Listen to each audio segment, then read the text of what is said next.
All right, so before lunch, basically, we got ourselves into a good state where we could start writing some new code. So the new code, like I said, the two main themes that we're going to explore are themes.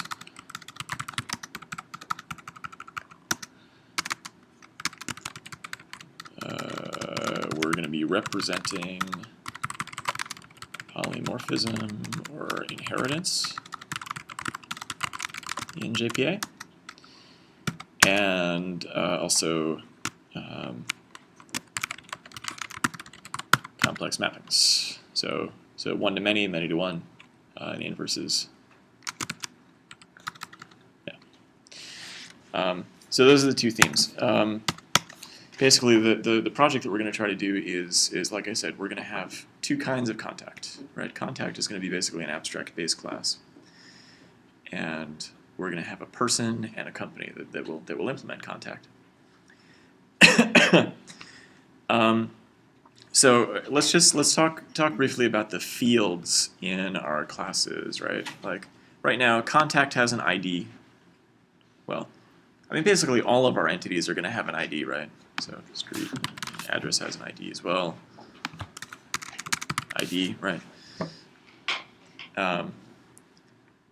So an ID, every kind of contact is going to have a name, right? Because it's sort of, that's silly if they don't. And one thing that might help us a little bit later, we'll come back to this, is a contact should have a getURL method. We're not going to actually store URLs in the database because that's weird, but we want to be able to construct URLs that we can then use in our views, right? So we'll come back to that. To do, right? All right. Now, a person is going to just have an address, right? I mean, that's basically like what we have right now. A company, instead of having an address, is going to have a set of offices, or a list of offices, right? Probably a set.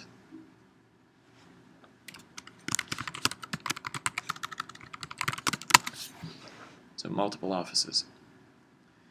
And each office is going to be an entity in the database, so it'll have, each office will have an ID, probably also a URL. Again, we'll come back to that. And each office will have an address, right? So your first exercise is going to be to just take a stab at creating these entities. So under your entities package, right? So create a couple of entities, and try to figure out what sort of annotations you might put for these different fields, right?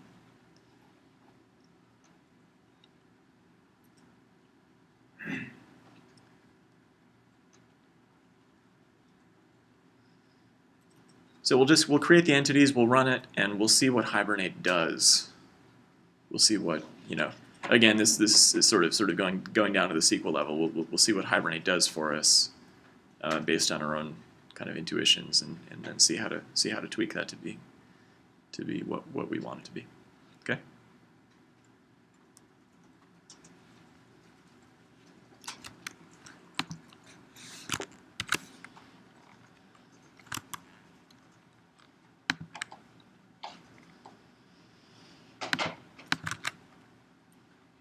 All right, what sort of approach have you guys taken so far? Give me some suggestions. I mean, I just created Java classes and then whatever fields you had in the notepad. Yeah. And then basically added a notation in the company class, the field office. I added a notation one-to-many. Good. All right. So I just created a bunch of new classes, right? I just created a company, person, and office, right? All right. So. You have to change the debugging period. Shouldn't. Instead of contact, it should be passing person, right? Yeah, maybe call it person repository. Yeah. But I would say actually is just leave it as contact repository. Contact? Yeah. I'm just, for now, I'm just casting person. Okay. Okay.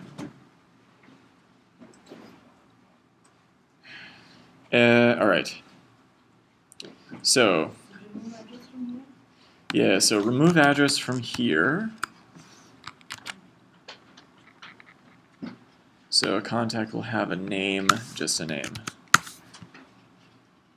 Right, this get address and set address go away. Right.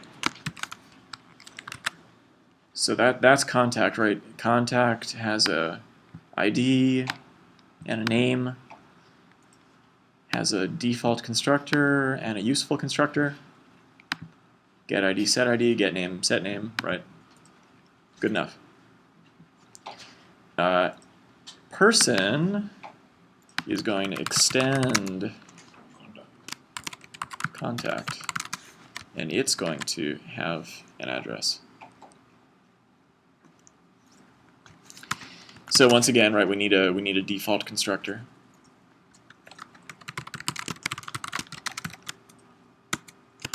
And we need a constructor that takes an address just for our own, or sorry, a name and an address, yeah.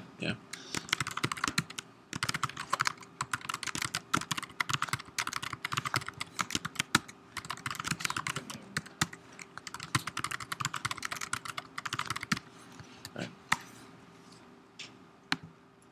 And we'll generate our getters and setters.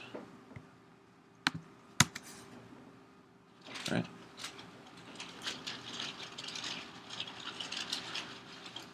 So that's kind of what a person looks like to start with. Should a person be marked as an entity or no? Hmm? So we haven't said that person is an entity. Should be. Yeah, maybe probably should. Yeah, so entity. Right. All right. So that's just to kind of get started with. What else? We need company as well, right? Company. Contact is not an entity any longer, right? Well, that's a good question. We haven't really talked about it. We're gonna see what Hibernate feels like. All right, so company extends contact, right? It's an entity. So some kind of an entity, right? Set of offices. And it has some set of offices, yeah. So private set of office, which of course I need a set offices. Annotate it. One-to-many. And yeah, so good idea to annotate it, right? One to many. So one company will have many offices. Okay, so we need to do our constructors again, right? So public company, it's a public company. That was funny. All right, and public company, which takes a string name and a set of offices.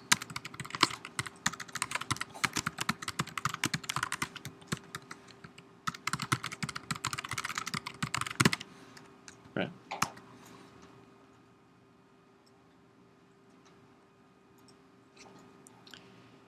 And we'll have our usual getters and setters, right?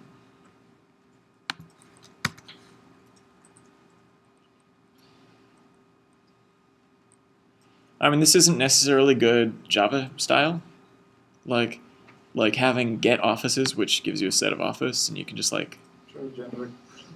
change that and whatever. This is very mutable. This is highly mutable, highly unsafe, right? Set offices. Somebody can come along and just replace my entire set of offices with something else. So this is kind of clunky, but again, this is what Hibernate wants. And does it make sense to return it as collectible rather than?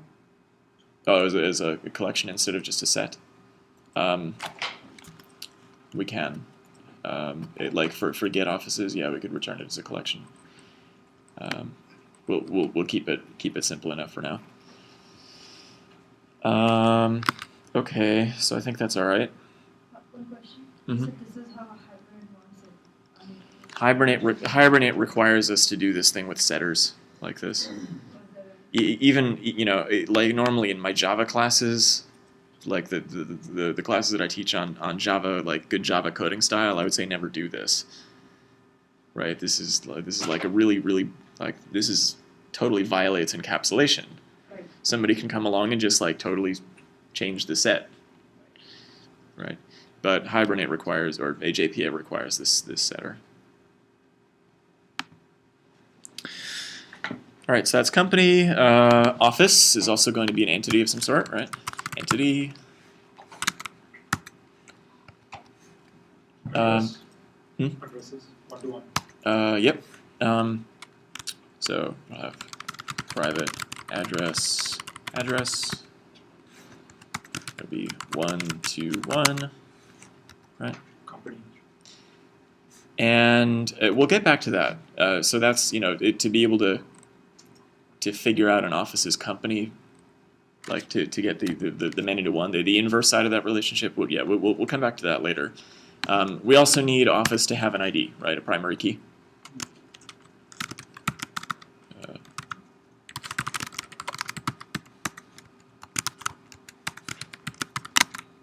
User offices extends from. No, it doesn't extend from anyone. No, Oh, not yet. ID, generated value, right? Okay. And now we need our usual stuff again.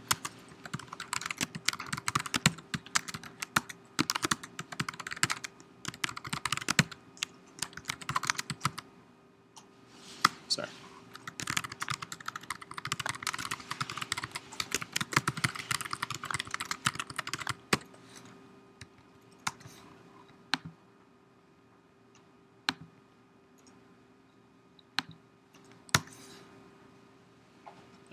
There we go. There's my software update.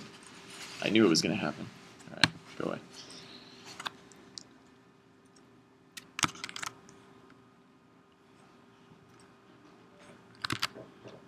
Actually, let's go and clean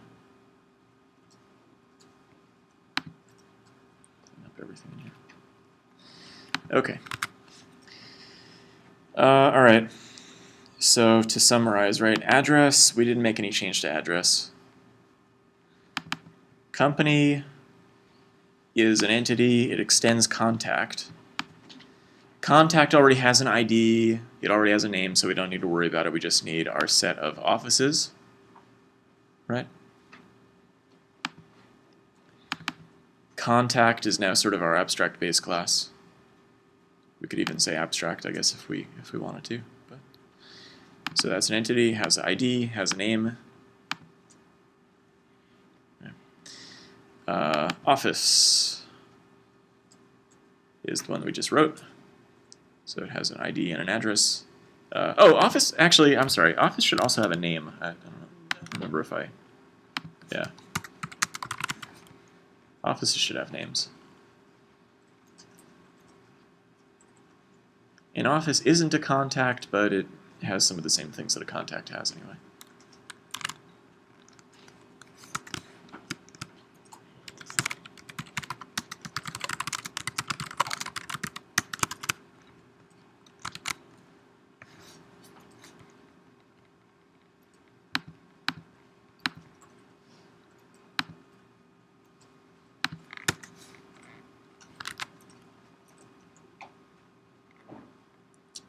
All right. So that's an office, and then a person is a kind of contact.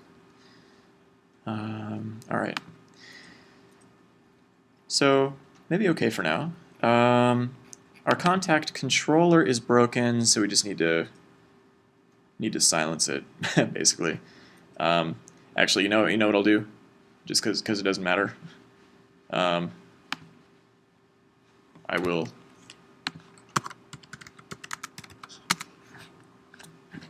I'm fixing it. Right. So I mean, we know that our controller is going to be broken for now anyway. So let's just worry about the database schema for now. Okay, just worry about JPA and Hibernate.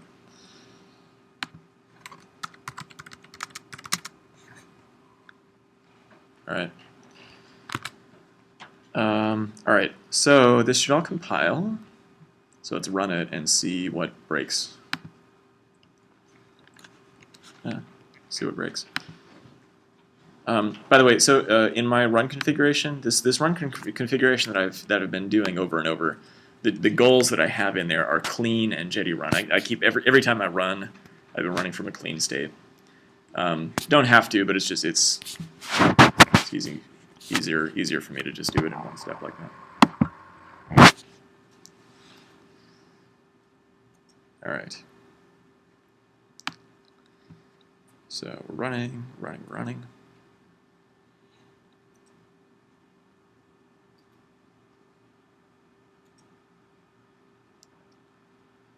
we go. All right, so start a Jetty server. That means that our DB log should be ready to go.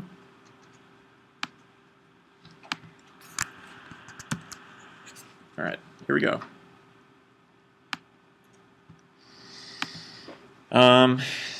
So kind of interesting. Address. Right, address hasn't changed. We have a contact table. The contact table has a new field in it called dtype.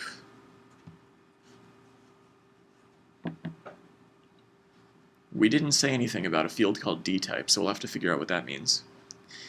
Contact also has an ID, right? Well, that's, we want that. Also has a name. And also has an address ID.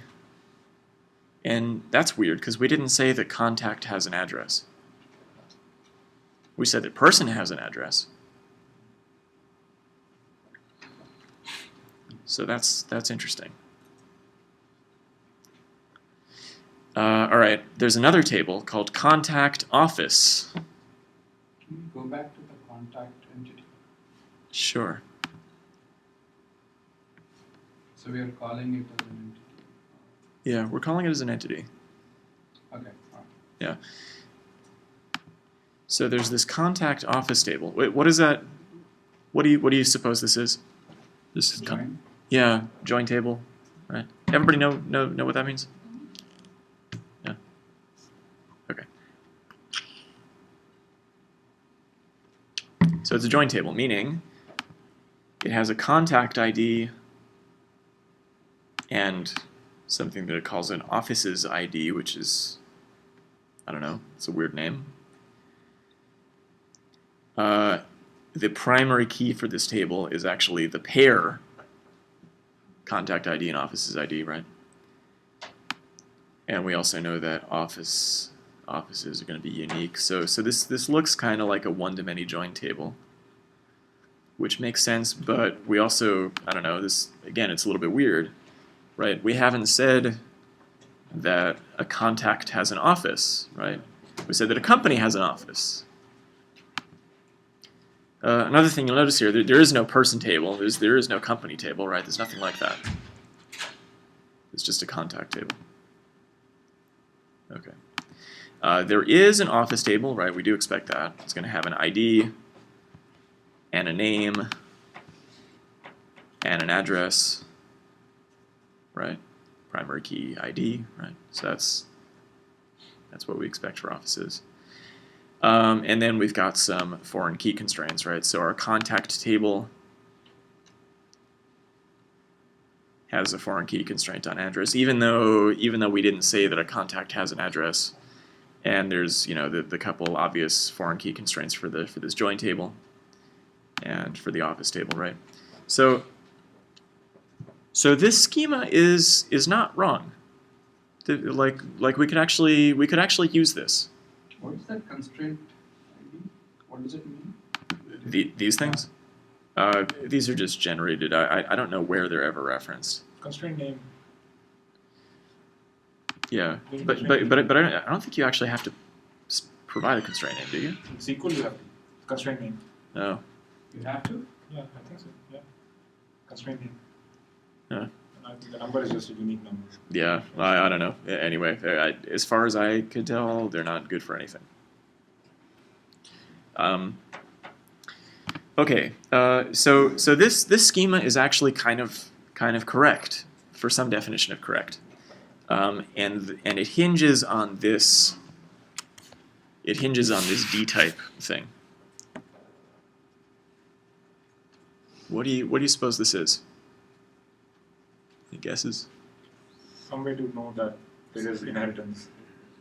Yeah, it's Derived classes are. yeah, it's some way of knowing. D-type is D-type is what Hibernate calls a discriminator type. So this could get messy. I mean, in our case here, it's fairly straightforward. Basically, we take everything that we know about person and about office and lump them into one table. Or person and company. So the two subclasses of contact, person and company, we take all the fields from person and all the fields from company and we put them in here. And the way that we can tell which rows represent a person and which rows represent a company is based on this D type. I'm sorry, can you repeat that? Sure. All right, here let's go back to this, right? All right. So a contact has an ID and a name. A person also has an address, and a company also has a set of offices. All right. Say that here. Let's ignore these guys for a moment. So let's say we were going to create a schema for contact. So for contact, we just need an ID and a name column, right? But since contact is just kind of our base class, and we're saying that person and company are our two specific types of contacts, we will include in our schema, we'll also include address. And we'll also somehow, and this is sort of rough, we'll also include offices in our schema, right? Oh, because there's no separate table for person or Yeah, no separate table. This it's a union of the two, exactly. And specifically, it's a tagged union, or like a variant type. I don't know if you've seen this in different programming languages or different different frameworks, So whatever. it defies normal forms, right? I don't know. So normal form. I don't remember that stuff. But anyway, so the D type is our tag. It says if the D type is person, then we expect it to have ID, name, and address. If the D type is company, we expect it to have ID, name, and offices. And address will be null, right? What if we didn't put the contact class or tag it as an entity? Good question. So this isn't the only way to represent these things. This isn't the only way to do it. It's certainly not the best way to do it. One thing you can observe here, like there's this join table. Like we don't even need to do this with a join table, do we? Contact doesn't have any office, right? Yeah, contact doesn't have. Well, all right. So this is sort of a question about like the relational model, right? If I have a one-to-many mapping, like I have one company can have multiple offices. How do you usually represent that? A join table is one answer. That's a possibility, right? But what's another way? Foreign key? Well, you always use foreign keys somewhere, right? One more table. Well, the easiest thing would just say the office table would have Contact. a company ID. Yeah, the office table would have a company ID, right? Because on that side of the relationship, it's unique, right? Right. Every office belongs to one company. That's the foreign key. That would be the foreign key, right? You don't need a join table. We'll use a join table for now. Like that's easy enough, and we'll see how to make this join table look a little bit prettier. Because right now the schema is really weird looking, and this is this is assuming that we care about our database schemas. Like the fact that this column name is called contact ID with an uppercase C is a little bit weird. And this one is called offices underscore ID with like plural offices. That's weird too, right? Like in order to sort of conform to our usual way of thinking about these things, we probably want it, contact ID with lowercase c and office ID. That's what we would want that join table to look like. Question. Mm-hmm. You know how earlier when we were using JDBC and instead of the pin points and one of the pin points was one has to know SQL, right? Yes. So I guess even in this approach, right? I mean, if you care. If you care, then Right. you have to know. Okay. Yeah, if you care, then you have If to you know. care, then you have If to you don't know. care, then you can totally remain ignorant of all of this, and you're No, okay. but my point is that let's say if you were to look at performance issues or whatnot, Yes. right? Or maybe like what is a better way of designing something, Yes. right? Yes, absolutely. Right. Then Right. you would have to know. Yeah, I mean, your database performance is very dependent on your schema, right? Right. So you probably should care about this sort of stuff. Yeah, we haven't totally solved the problem of you need to know something about relational databases, and this is why we say that the ORM is a leaky abstraction. It's a leaky abstraction, meaning it doesn't hide everything from you. I guess you don't have to write explicit code, but in a way you do have to know what you're doing. Yeah. Because otherwise, you can screw up things. Yes. Yeah. Yeah. Again, absolutely fair point. You're full of fair points today. Debuggability, and Spring is harder. Yeah. Just observation, right? I mean, Yeah. No, I mean it's absolutely fair. It's absolutely, and the nice thing about my job is that I don't have to come and be like, no, this is good. This is like the right way to do everything. Well, I mean, yeah, it has its problems. So I guess I mean for me, I'm just looking for confirmation that what I see or what I Yeah. observe is- Your observation, your intuition is absolutely correct in my opinion. You might find somebody who would argue with you, but no, I think you're right. Yeah. So and you'll notice like the first thing that we do anytime we're adding new entities to the system, the first thing I do before I even try to test anything is I go and look and see what schema was created here, because I do care about this stuff, right? Okay. So let's talk a little bit more formally now about inheritance.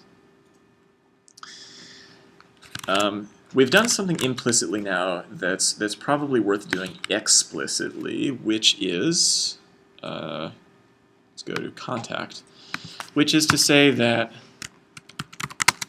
there is a particular inheritance model here. Inheritance strategy equals yeah, so there's 3 different inheritance mapping strategies that we could choose from. Joined, single table, or table per class. This is another, actually, I need to Google this real quick because I want to be able to provide this in your notes. Hibernate annotations. Yeah. Should be fine. I don't think there's a current, is there? Yeah, so I think that's fine. Let me.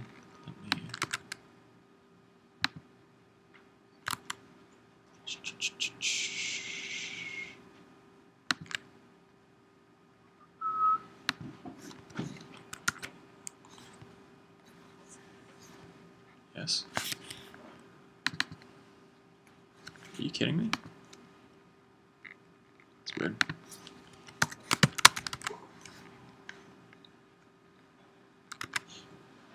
All right. All right, mapping, inheritance. Okay. So this, again, this is we're looking in the Hibernate documentation here, but this is basically documentation on JPA, right? This is again isn't Hibernate specific. It just happens that this is a like one of the best documented resources that I know of. All right.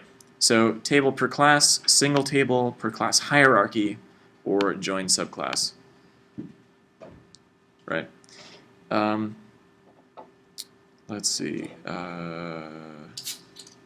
Table per class. Okay, right.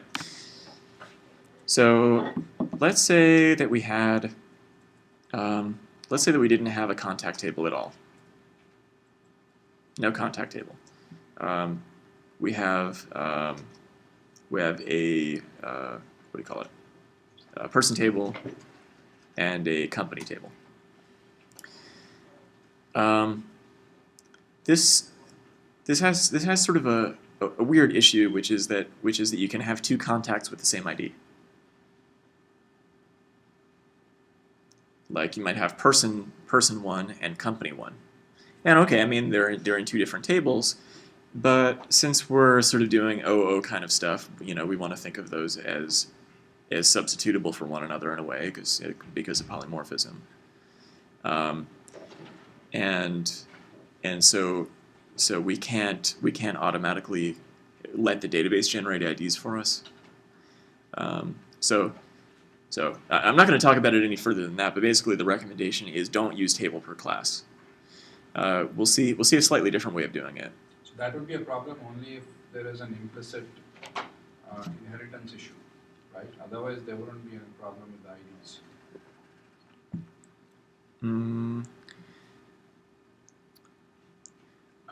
I guess it depends on what you're doing. Yeah, but basically, I mean, if you look in the doc here, it basically says you can't do generated IDs because JPA expects that in an inheritance hierarchy, the different subclasses don't matter. Like IDs should be unique across the whole inheritance hierarchy. So we need some different way of generating IDs, and it just becomes a pain. All right.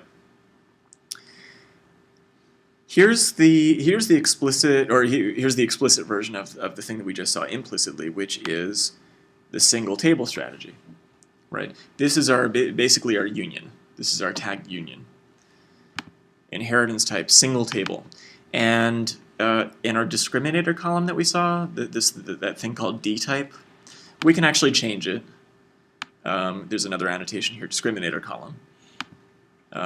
So, here I guess whoever was writing the documentation really liked airplanes, so they have a public class plane and a public class A320, which extends plane, and so A320 will be the value, and the name of the column will be plane type. Okay. So that's we saw that, and we can play around with discriminator column also if you want to. I don't know. I mean it's pretty self-explanatory, right? And this makes it, I mean, we were just talking about how difficult it is to generate IDs that are unique across the whole inheritance hierarchy. Well, if it's all in one table, then it's really no problem. It's very easy. We just let the database generate IDs. One that I kind of like. One question. Oh yeah, go ahead. So if we define the ID to be, so if you're deriving from a common base class, right? Yes. Does the ID have to be defined in the base class? What if the base class simply has function signatures and there's no ID or any other member element? And then your IDs are in the derived class level. So in the table per class strategy, you can do that.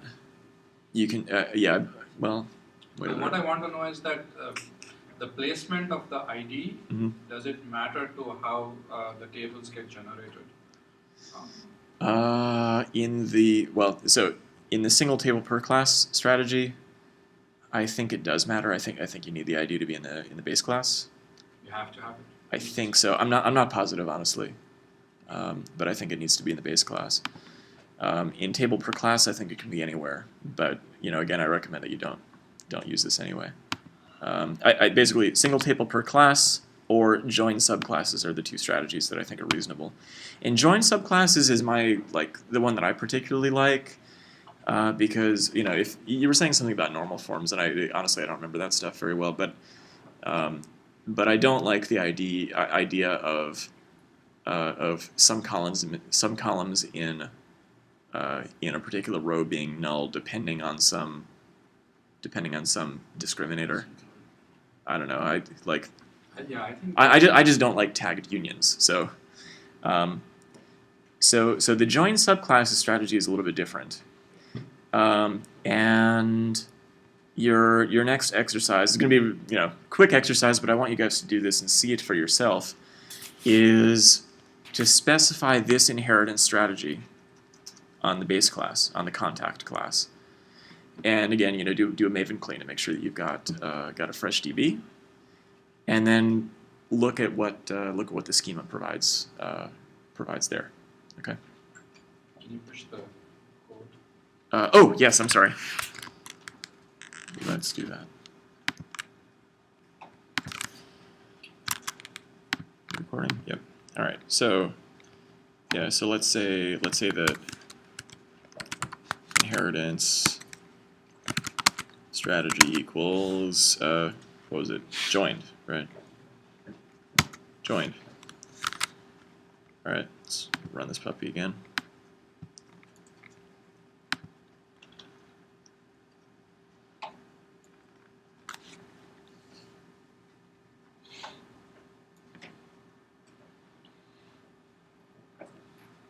All right.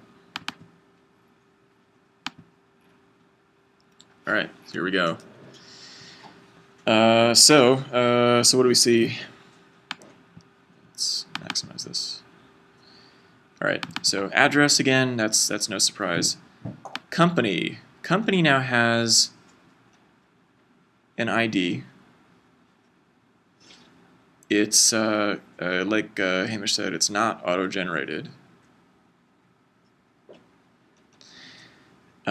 But it is the primary key of the table.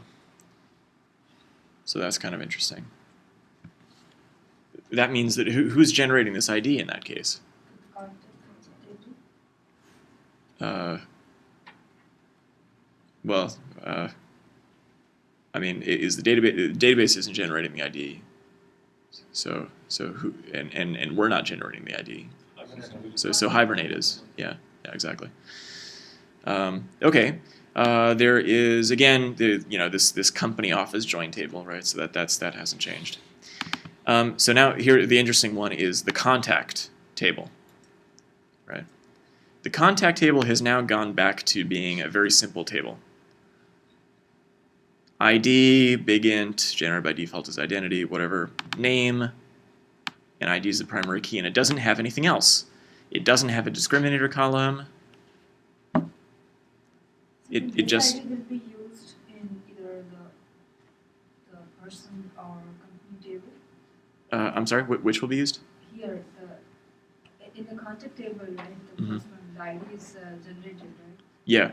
This ID is generated. Whatever value gets generated will get inserted here and as well as in either the company. Exactly. Yeah. And that's why it's not generated for that table. Right. Yeah. It's in fact a foreign key, right? So for a person, for example, here let's look at the person table. Person has, well, just like company we saw, person has an ID. It's not null.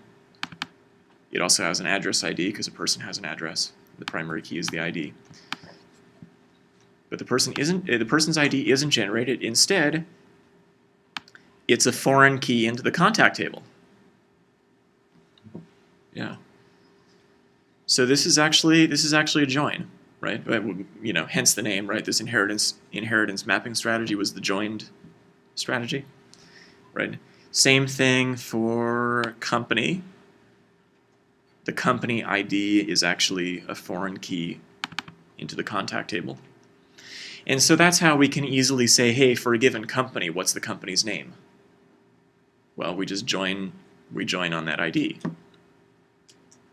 What's the company's name? Well, it's the contact name that shares the same ID. Yeah. So I think, this is, again, just personal opinion, just, kind of my own little design oddity. But I think that this is the cleanest model. So that this is how I like to represent Is this. there a way, maybe it defeats the whole point of ORM, but is there also a mechanism where you start off by designing the schema and then generating the classes? Because data is more important than... Yeah. I've heard of things like that for like SOAP services and stuff, where you start from the schema and then it generates the classes. I don't know for something like this. I actually don't know. Probably somebody's done it. Because I would think that data is more important and its integrity and all of that is more Right. important. Yeah, you can definitely argue that. Sure. Okay. Cool. Any questions on this? These different inheritance mapping strategies? No. So by default it uses the By default, it uses the single table. single table. Yeah. And table per class, like I said, I think table per class is just a bad idea. So you either want single table or you want joined. But I like joined the best. If I go for table per class, that's going to give me error? If we, it's going to complain because we're trying to do a generated IDs. Yeah. But I mean, so the compiler is going to give me Not compiler. It'll be of course everything's runtime error. Okay. Yeah. Okay. What was the problem with the table per class? The IDs are not unique, right? Yeah, we have to do some specific work ourselves to ourselves. generate IDs that we guarantee are unique across the whole hierarchy. Because in that case, it doesn't use this foreign key. That's why the separate. Yeah.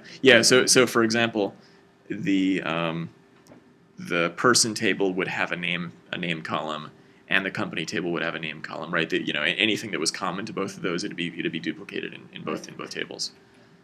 I mean, it's not data duplication, but it's schema duplication, I guess. Or Table per class, you have different. You'll have the joint table as well, right? no, you wouldn't have the joint table, and that's Separate, and that's the problem. So only single table and join, you have the joint table, right? Well, a single table you don't need a join table because it's just one, and then okay.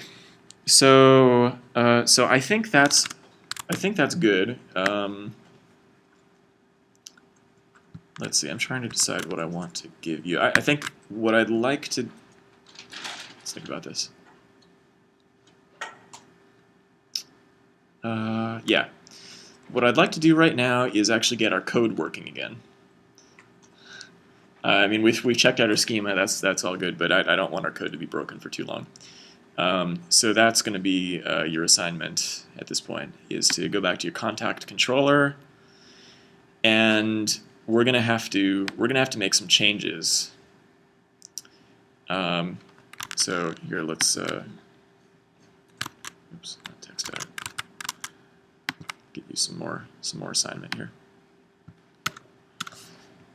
All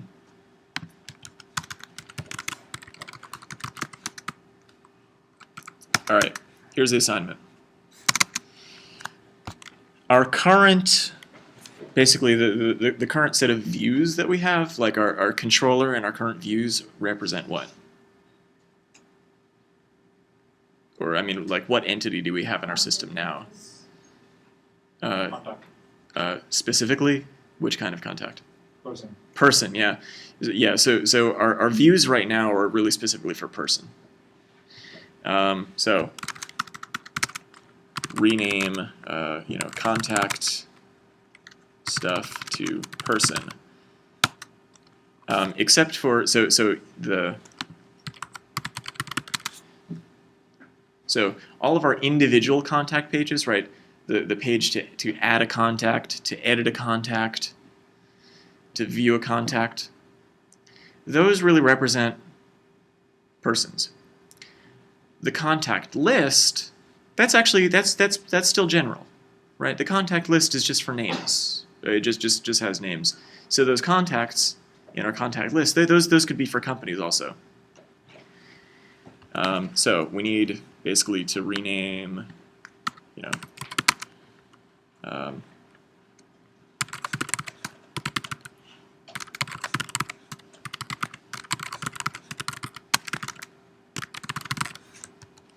right? View, edit, and add contact is actually view, edit, and add person, and update the controllers as well. Okay. Because the thing that we're going to have to do after this is to allow for adding companies, right? We need some slightly different views for companies and stuff, right? Companies, offices. So that's your side. Any question on this? This will be fairly mechanical, I hope. For the controller, Mm-hmm.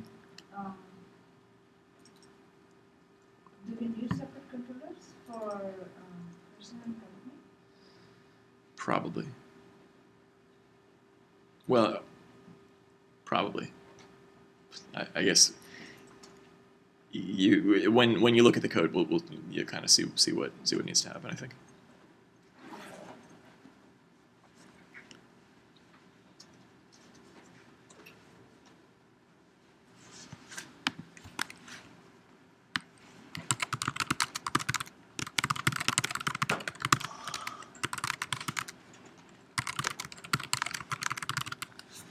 Right. So some of the logic that we have is going to move into the person controller, new controller, right?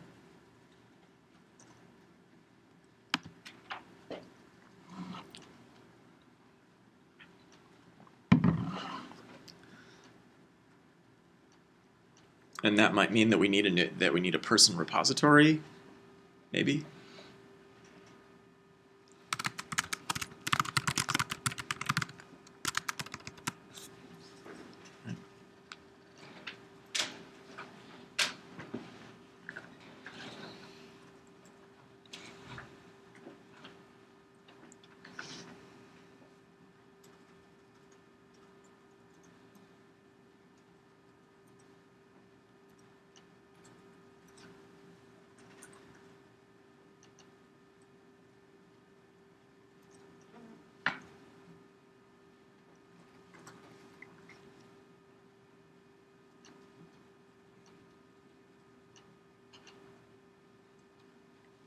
So this assignment is going to be like, you know, you'll be touching a lot of things.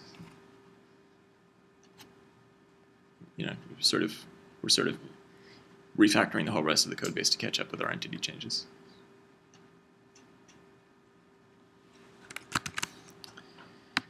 Okay, so I'm going to go ahead and start doing this.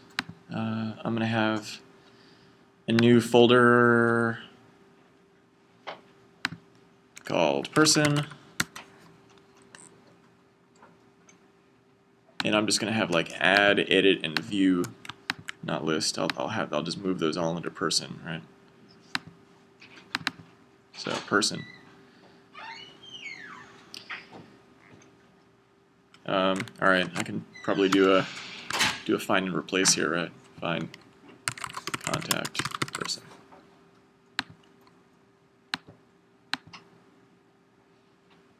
All right, form action equals person probably, right? Yeah, we're going to have a person controller, right? So yeah, so form action equals person. That's good. And then wait. Persons, do you want persons or you want? No, sorry, contacts. Yeah, yeah.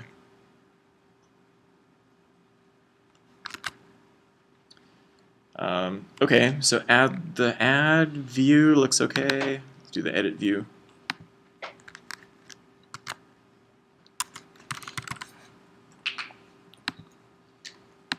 Person. It's the person controller. we're going to get the person ID, right? The model. The model is just going to have a person, right? That makes sense. Person.address, person. All that stuff. Person.id. And then there will be a link back to the contact list again. Yeah.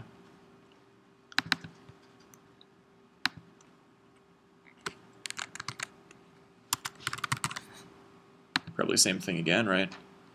Replace contact.names with person.name, contact person, person, person. Yeah, all right.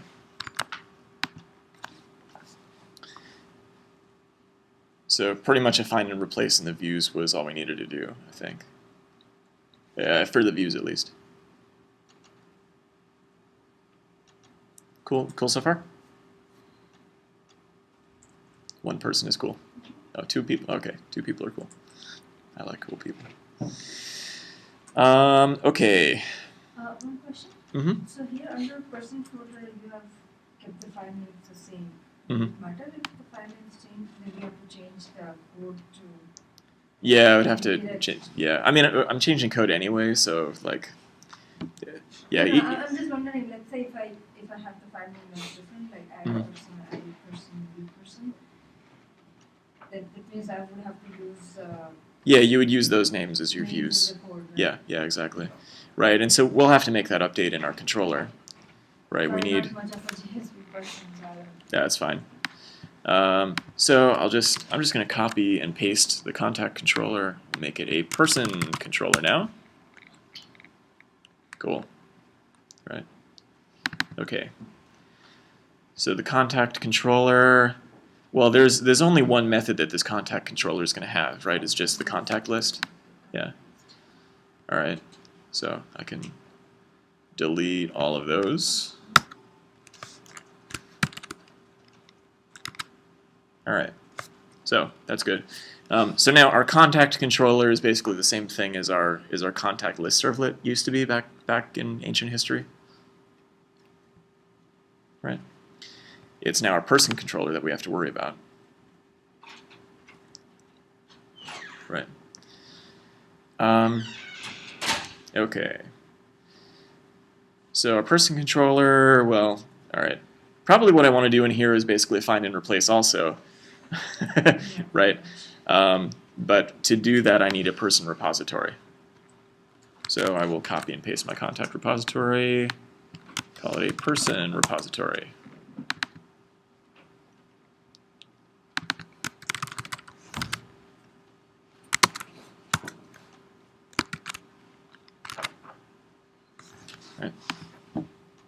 All right.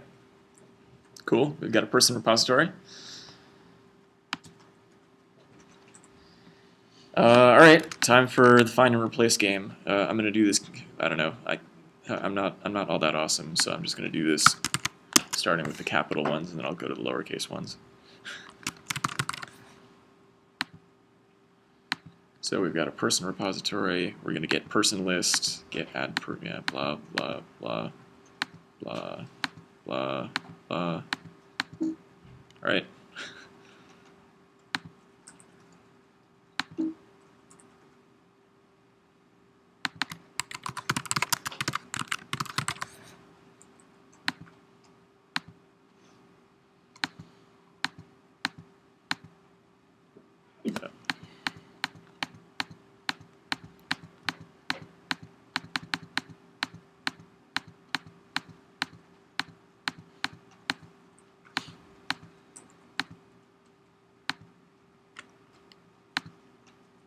All right. That was fun. We don't have a /persons, right? That's our /contacts. But let's go through and try to make sure that I didn't screw anything up terribly. Right. We've got a request mapping now that's /person. Yeah. That's same. Yeah, that one's simple. Edit person. We go to person repository. We find a person from there, and return person edit as a view. So that's good. What else? Get view person. So that looks fine too. What was so big thing that I had commented out because we had the wrong types before was this new person. So I think I can put that back. Right, I think that's actually okay now. Right, here let's double check this. So this is our add person form, our form handler, our post handler, right? So it takes a name, street, city, state, zip, constructs an address, constructs a person, right? And saves the person. And it redirects to the person view. Right. Okay, post edit person. All right, so I think we can do the same thing here, right? We do person repository.find, and so we get a person. We do person.getAddress, right?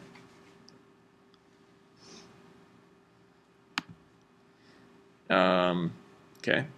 By the way, you know, since we're here, since we're looking at this person repository.find one, how is this working? Like, what's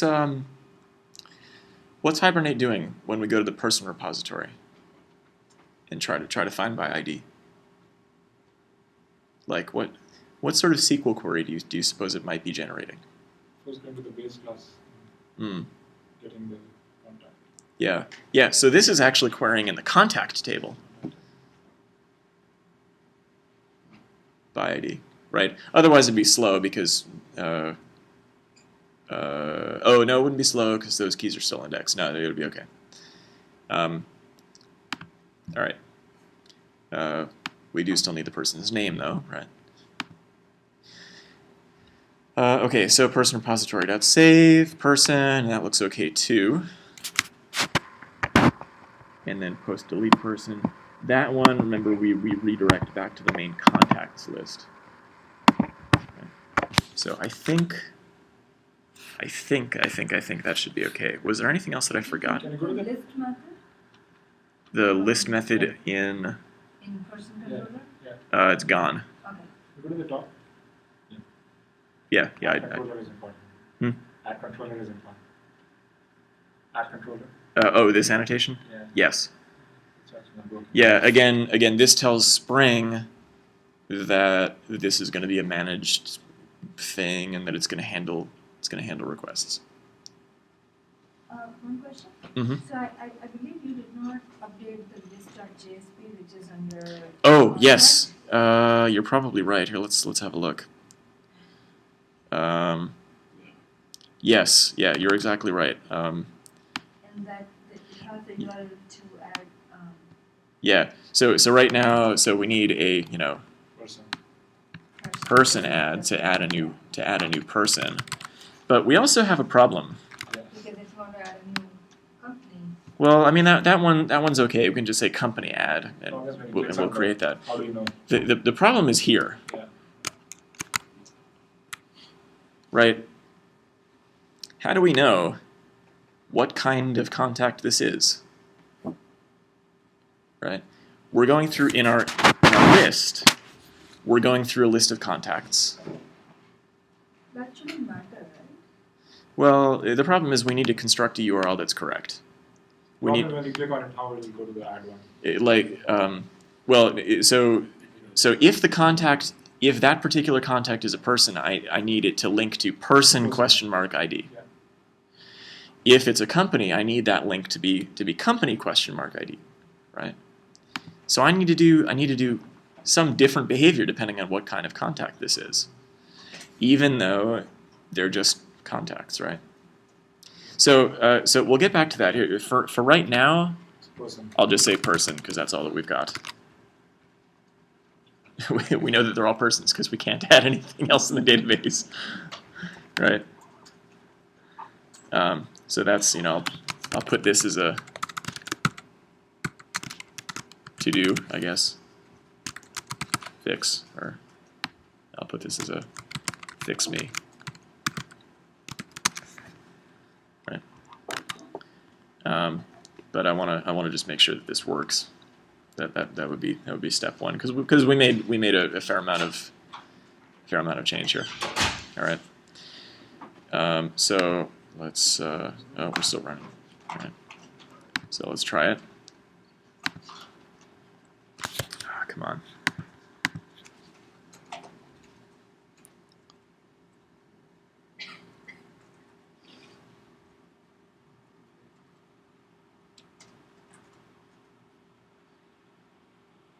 All right.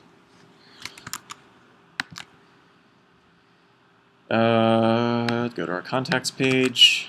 Here we go. All right. So our contacts page has an add a new person link. Add person has names that, this is normal stuff, right? Tesla. All right. So this seems to be working. We have a person question mark ID equals 1, right? This was, again, this was really just a mechanical transformation, right? We didn't do anything too interesting here. The only thing that was interesting was that our types were correct again. We know that we can get a person from a person repository in a type-safe way. If we were querying by ID in just the contact repository, we would get a contact and then we'd have to cast it down to a person, which kind of sucks. Right? We want to do specific things depending on what kind of contact we've got. Right? So we can edit. We can delete. Right? We're back at our contacts list. So this seems to be working. Let's commit this.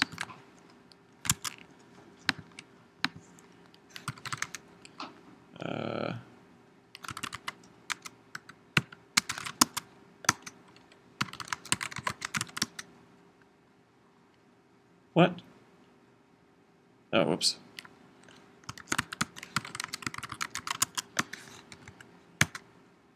There we go. All right. Git is fortunately smart enough to realize that we just moved add.jsp under person. I kind of like Git. I don't know. I'm not very good with Git yet, but it seems to be pretty smart.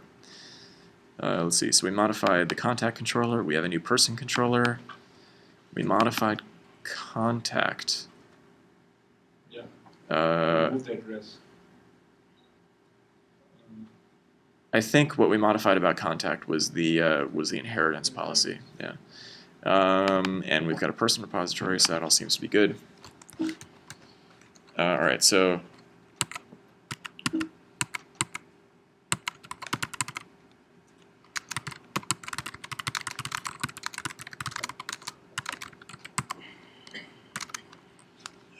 and updated views and controllers.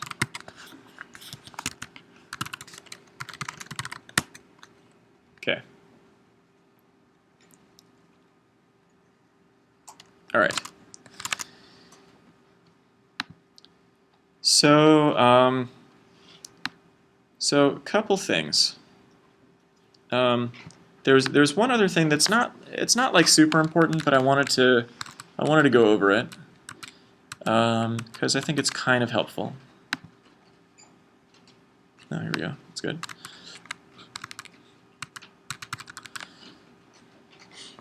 I wanted to talk about the next thing. So, sorry. We were on this Hibernate documentation page that talked about the different inheritance mapping strategies. There's one thing that I wanted to cover here just at the very end, which is inheriting properties from superclasses that aren't mapped entities. Like, let's say, for example, I wanted all of my entities to inherit certain properties. Like, for example, I know that I want all of my entities to have an ID, right? And it's also, this is a pretty common thing. It's very common for all of your entities to have timestamps, or maybe versions if you're doing optimistic locking. Right. We'll talk about optimistic locking a little bit later on. Yeah. So maybe all of your entities are going to have some properties in common.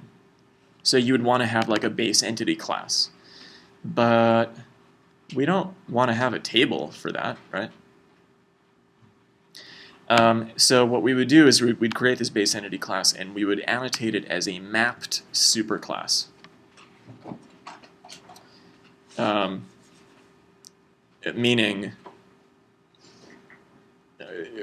Meaning it's a superclass of everything, but it is not actually an entity, right? It's a sort of oddly named because this isn't actually mapped, right? Like this entity isn't mapped to a table. Why do we call it a mapped superclass? I don't know. It's a JPA thing, I guess. What if you don't annotate it as an entity and you also don't annotate it? You know, if you don't annotate it, I think it does the same thing. Okay. It's a good idea to do. But yeah, I think. Let's see. Why didn't they put the ID into the base entity? I'm sorry. Why didn't they put the ID to the base entity? I don't know. Maybe because some of the entities are integer IDs, and some of them are like string IDs or something. Maybe some of them have different primary keys for whatever reason. And that's fair. There are some, and this is a bit more advanced, but there's some cases where you would have a table whose primary key is maybe a combination of different things. I've written some code like that once. It was kind of ugly, but yeah. So if you put it as mapped superclass, it will still create the columns, right? To the derived. To the derived class. Yeah. So that's going to be the next thing, and we can just do this together because it's easy enough. I don't like having to make IDs for everything because it's repetitive. So I'm going to create a new class called base entity. Unfortunately, I can't just call it entity because we already have an annotation called entity. Right? Base entity is a mapped superclass. And I'll just go into contact. I will copy that out.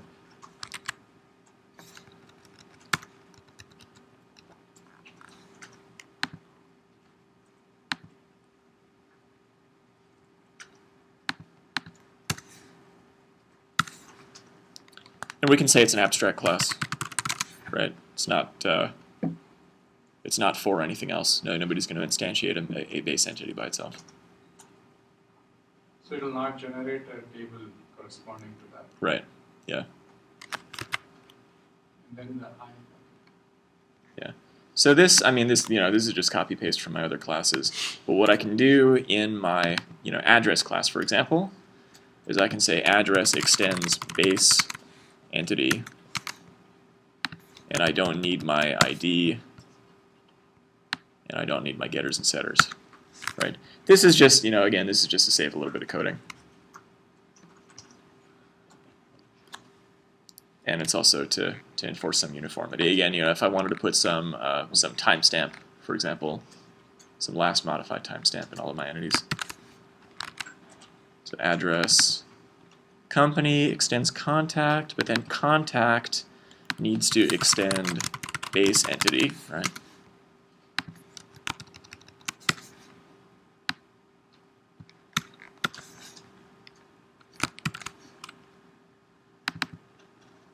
Office extends base entity.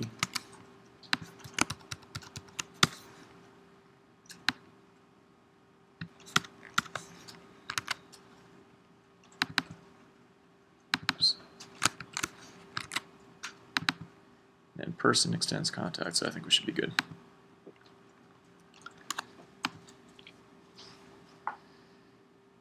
All right, that's just sort of little OO helper, right? Nothing too interesting just happened there. Let's run this and make sure that everything still works.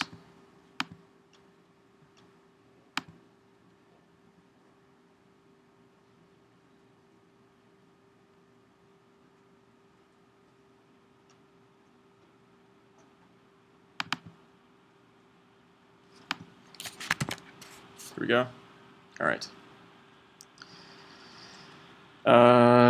Yeah, good. So we have, right, address has an ID. Yeah, yeah. So these are all fine now. We didn't actually, like, there was no change in the schema. I wanted to verify that we didn't break anything, right? Okay.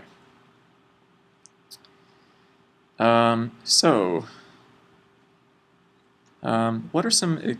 So I just kind of now that I've got my eyes on this, some things that we need to do, right?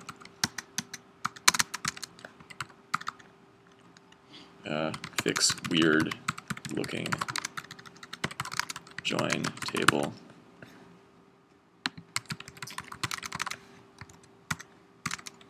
Remove join table altogether. And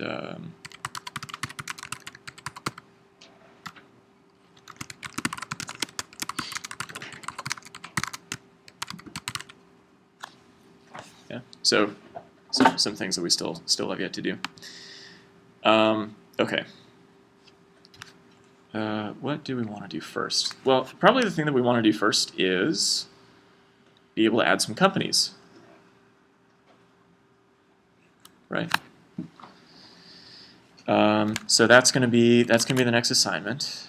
Is we want so we've got a contact controller, we've got a person controller. Now we're also going to need a company controller, right? At the end of the day, we're going to have a company controller, an office controller, right?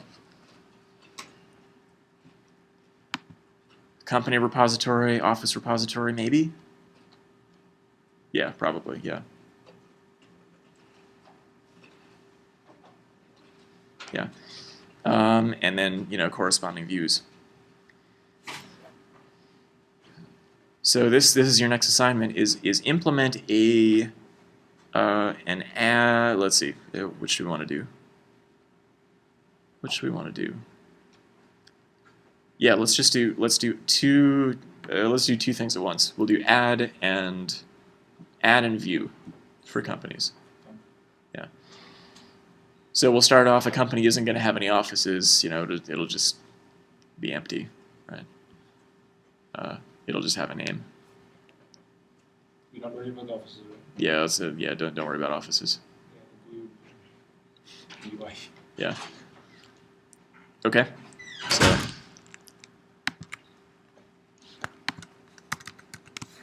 Is there a tool or extension in Eclipse that would sort of allow us to capture the schema design and so that you'd be able to view it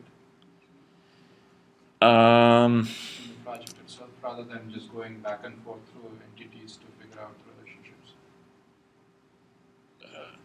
You mean to like actually like See a companies. GUI tool for the Yeah. tables? I think that I don't know that Eclipse has one, but I think that IntelliJ does. Okay. Into like the so-called Ultimate Edition of IntelliJ has like a nice Hibernate thing. Okay. All right. So current assignment: implement add and view company. Right. So we need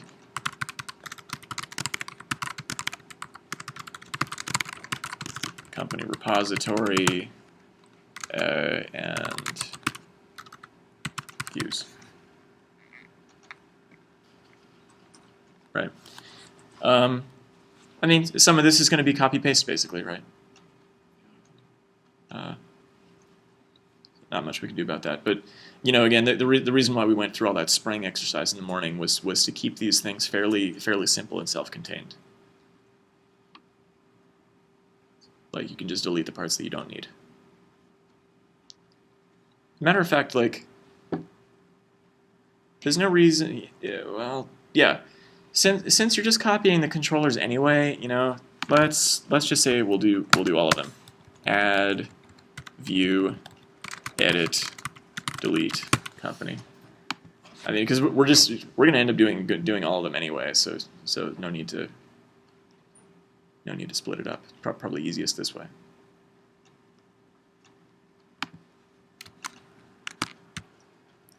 Okay, so let's do this. These guys. Okay. All right. So we decided that we're going to need a company repository, right? So I'm doing things in a slightly different order than I usually do, I guess.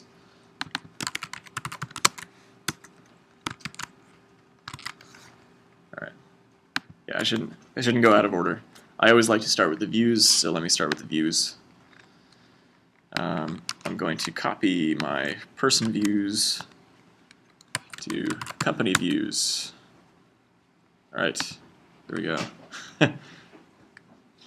Copy and pasting the entire folder's worth of stuff now. That's the sign of excellent software development, right? It's agile. It's agile, okay? It's agile. All right, so add company. Add company. And what's a company gonna have? It's just a name, right? Company doesn't have an address, so just a name. That's it. Right. But when we create a new company, we're going to say the company doesn't have any offices. So just I mean, if we wanted to, we could create an initial office for that company to live in. But we'll keep it super simple for now. We'll say that you have to add the company and then add an office later. It's not necessarily the best UI, but it's easy enough for us to implement. Right. Oops. Whoa. All right. So we're editing a company, right? So company ID, and then this we don't even need. Let's see. Company, yeah. So, yeah, so the only thing that we can edit about a company is its name. Again, this is a really stupid form, but whatever. Maybe we'll want to have a list of offices in here so we can like delete the offices or something like that, but again, let's just leave it. So we'll just say that we have a company name, right? So that's our edit page. And our view page. Let's see.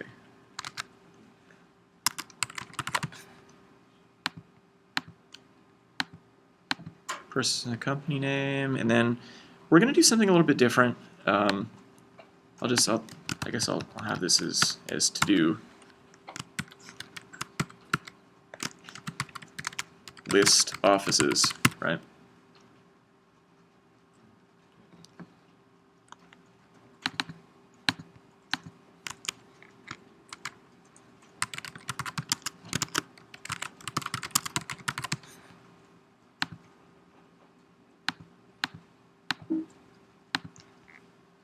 All right. Cool. So we've got add, edit, and view, right? There was one more thing. We need in our contact list. We need another link. Company add a new company, right?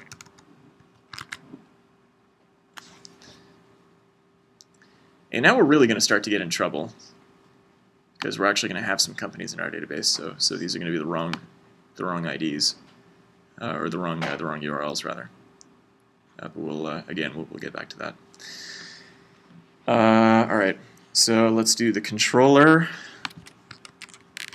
It's going to be a copy of person controller, right? Company controller. Now, we really are doing a whole lot of copy and paste, and it might be possible to refactor some of this stuff. Maybe, right? not necessarily clear. Because what are the common things? Well, what are the common things between a person and a company? Well, just name. So it might not be all that beneficial. All right. So company controller. Let's just do the same horrible find and replace again.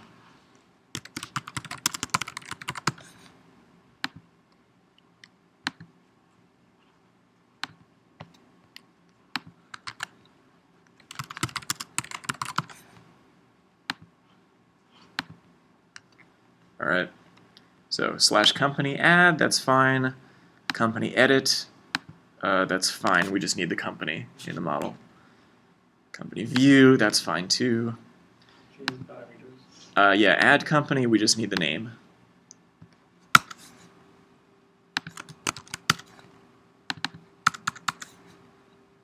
Constructor.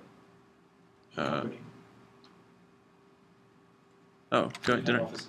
I not do that? Oh, yes. So I can do null. That's fine.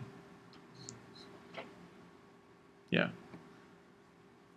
Or I can do empty set. Hibernate, and this is a good point, right? Hibernate doesn't know the difference. If I say it's a null set of offices versus an empty set of offices, it's happy with either. All right. Okay. Edit company. All right. So we need the ID. We need the name. We don't need an address.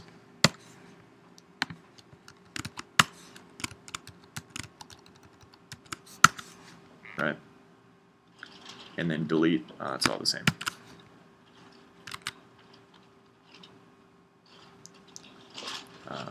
So hopefully that'll work. Let's try it.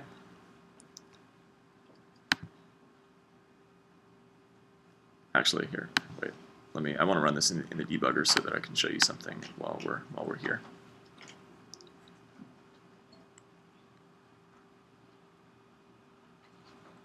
All right. We are running.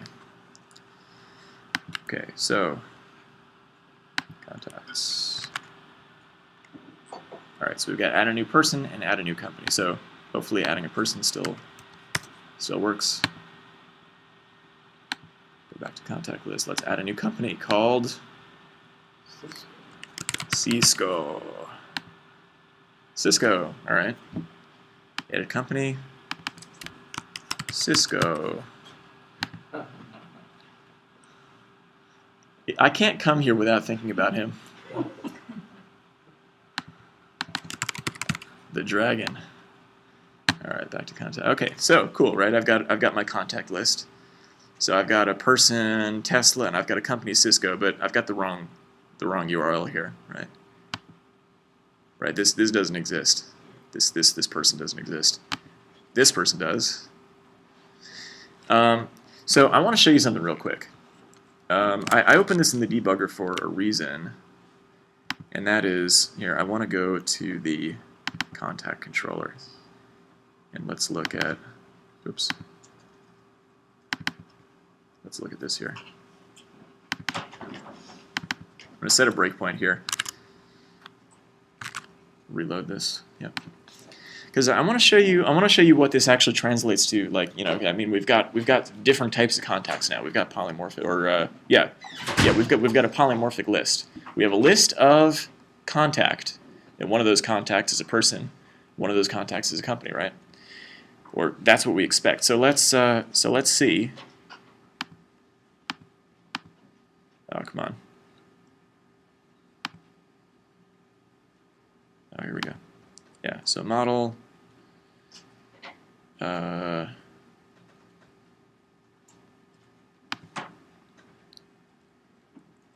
on.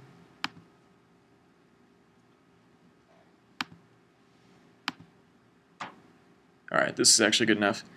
Check out what we've got in the debugger. Look at the actual types of these things.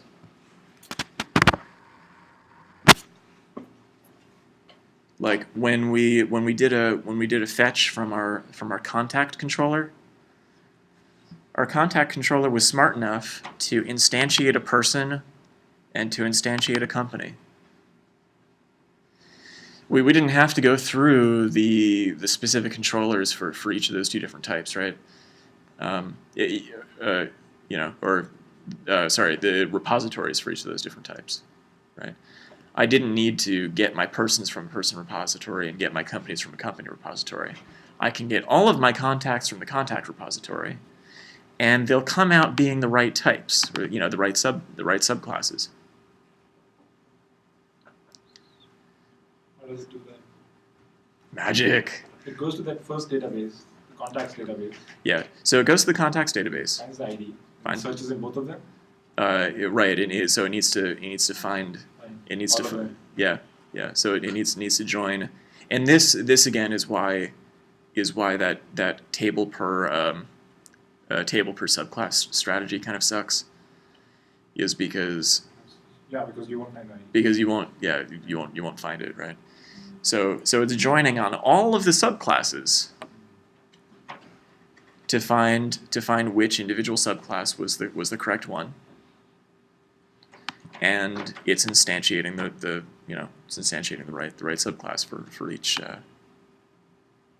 each one. Really nice not to have to write that code ourselves. Like if we were going to write those repositories, or sorry, I should say this isn't something that Magic JPA repository gave to us. That's something that the entity manager gives us, right? When we do this query directly through the entity manager, we get it coming out like this. Yeah. So this isn't Spring magic. This is Hibernate magic. There's a lot of magic floating around, so I need to be clear which is which. Right. So Hibernate or JPA is smart enough to instantiate the right subtypes. Which should give us a hint then as to how to get our URLs correct. Yeah. So what do you think? If we have individual subclasses that are like the right ones, then how can we determine how to construct a URL for a person versus a URL for a company? If we just use the contact, it looks like it is maintaining internally only one table, the contact, the persons and the company. Even though externally it is showing it as like separate like joins and all those, but internally it looks like it is putting all the data in one table. That's why the ID.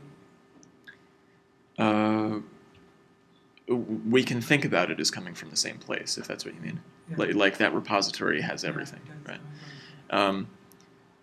So, all right, again, the problem that we're trying to solve, let's do a view page source here. Oh, shoot. The problem that we're trying to solve is this. Tesla is a person. Well, he's a dog, but he's got a good personality. Cisco is definitely not a, well, the other one was, but all right, class is getting fun. This one's a company, right? So we want links like person ID equals 1 for Tesla, but company ID equals 2 for Cisco. That's the problem that we're trying to solve. Right now we have these URLs hard coded in the view, but we need these not to be hard coded. We need to generate these somehow. One question. From where it is picking up this second URL as person? You hard coded it. I hard coded it. Yeah. So if we go, Can we look at that? yeah. So let's go back and look in the list view. So I hard coded this, person ID equal contact ID, right? Okay. Easier in Java code, just check instance of. Yeah, you have to check that. We could check instances. We could check instances. We can do even better though. Even better, just use polymorphism. Like have an abstract method. Oh, that gives you An abstract get URL the method. Right. Contact ID. Well, that won't work. Yeah, that won't work very well because we need a specific view depending on what kind of contact it's supposed to be. View will change. So we're it's different controllers that are handling each one. Have So- the- So yeah, so the next thing that we're going to need to do in order to fix this up correctly is for contact to have a so this is going to be an abstract class. Contact is now an abstract class, and it's going to have a public abstract string get URL. That's where the URL is. Yeah. I mentioned this before, but I realized that it was way too early to mention it.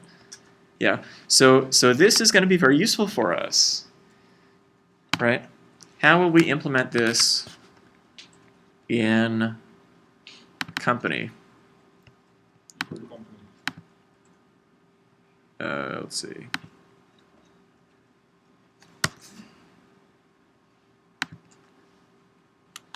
We need to return what? Company ID equals get ID, right? But that's the URL for this company entity.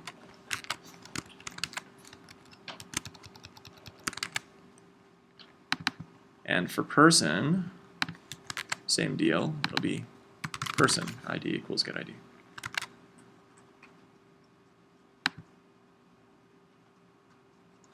Right. So this is nice. This is like standard object-oriented programming design practice, right? This is the kind of code that we would normally want to write. And we can do that because these are just objects and they're coming back fully formed the right way from our entity manager. Yeah. All right. So let's go back and just fix up our views, right? List view needs what? What do I need to put here? You need to check if. Oh no, you just need to put the contact.getURL. Contact.url, right? Again, since we called it getURL, it's a property. Did you define a property URL? We defined it like this. Again, this is bean naming conventions. So that JSP EL language knows that if I say like .url, it'll call getURL. So even though I don't have a field defined as URL, it will still figure it out. Yes. Yeah. In fact, the field names don't matter at all. Really? Yeah. When we're referencing these, contact.name, for example, this isn't using the field name. This is calling contact.getName. Yeah. Yeah. Good stuff, right? Contact.url. There's a few other places where it might be useful. I think the view page. Right? We don't have to say company edit equals blah blah blah blah blah. We can just say company.url edit. What was the Company It was the other way around. Yeah, it was the other way around, but It's the same. it was company !, edit and ID equals company ID. Rather than putting the hard-coded URL here, we're just getting. Yeah, so I could say company ID equals company ID and edit, but then this part is the same thing as just saying company URL. Yeah, that's not bad.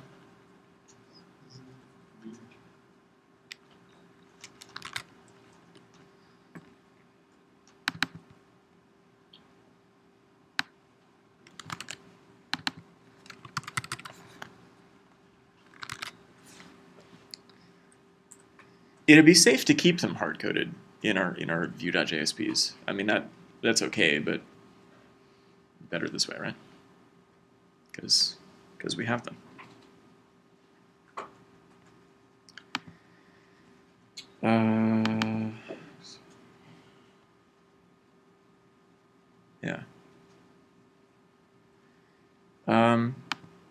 So let's rerun this and just make sure that it works.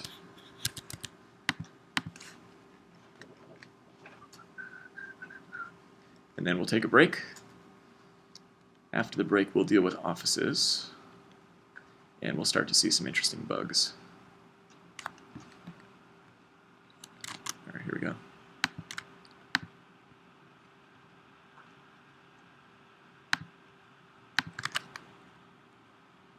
All right, let's add an actual person. Apparently I am at West Hasbro Drive, so that's cool. So back to contact list. We've got person ID equals 1, so that's the right URL here. Let's add a new company, Cisco. So person ID equals 1, company ID equals 2. All right. Cool. So that was, I know this took a while, and ends up being a fair amount of work to, just to make all the views and stuff, right? This is because we're full stack developers. But the idea of all of this sort of after lunch exercise was to illustrate that we can do polymorphism in a very nice way with JPA, right? Entity managers, well, we can represent companies and persons uniformly as a contact, and when we get them back out of the database, they come back out as their most specific type. Again, which is very important because we can do things like this. We can do standard object-oriented design. Okay. All right. Let's take a break. When we come back from the break, we're going to do even more of the same type of work. And I know, I apologize, it's a little bit repetitive. But what we're going to be able to illustrate based on our next set of stuff relating to offices is our one-to-many mappings, right? So these are more complex mappings. Inverse mappings, right? Trying to be able to get back to a company from an office in terms of like navigation, right? And some pitfalls that we'll encounter along the way there. So that's going to be our stuff before we break for the day. Okay. So see you back in a few minutes.